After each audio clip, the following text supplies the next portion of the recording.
नमस्कार, जोहार। मित्रों, मैं चंदन कुमार कौंडिल्य।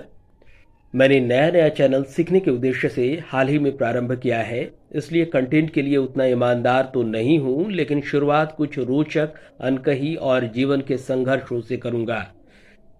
यदि मेरा प्रयास यह सफल रहा तो इसकी एक सीरीज शुरू करूँगा। तो बात की शुरुआत करते हैं मित्रों।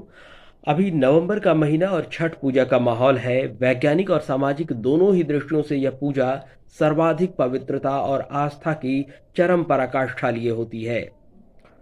मैं बात उन दिनों की करूंगा जब रवि 5 या 6 साल का था और गांव में अपनी माँ, दादी और चाचाओं के साथ रहा करता था। उसके पिता रांची में रहते थे और गांव में साल में एक आध बार आया करते थे। रवि अपने पिता का चेहरा याद करने की भरपूर कोशिश करता था जब से उसने होश संभाला था। आज उसका एक्साइटमेंट चरम पर था क्योंकि उसके पिता आने वाले थे। वो कहीं खेलने भी नहीं जाना चाहता था। इसके बाद भी उसकी चचेरी दीदियों ने उसे जलेबी खिलाने की बात करके बाजार ले गईं।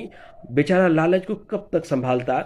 दीदियों ने छठ पूजन सामग्री बाजार से खरीदी, फिर रवि को जलेबी भी खिलाई।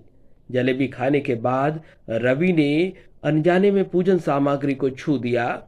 उस समय तो किसी ने कुछ नहीं कहा, परंतु घर आने पर चाची ने दादी को उलाहना दिया और शिकायत कर दी। ध्यान रहे, रवि उस समय मात्र 5-6 साल का था और उसे इन विधियों से और पवित्रता से कोई फर्क नहीं पड़ता था।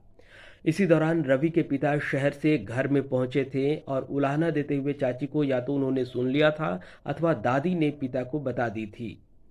रवि के पिता ने आओ देखा नताओ गर्मियों में हाथ से झेलने वाले पंखे को उठाया और रवि को दनादन मारने लगे। 4-5 मारकर रुक जाते तो भी ठीक था, लेकिन उनका हाथ नहीं रुका। रवि चिल्ला रहा था और रो रहा था। उसका पिता से मिलने, उन्हें देखने का एक्साइटमेंट खत्म हो गया था।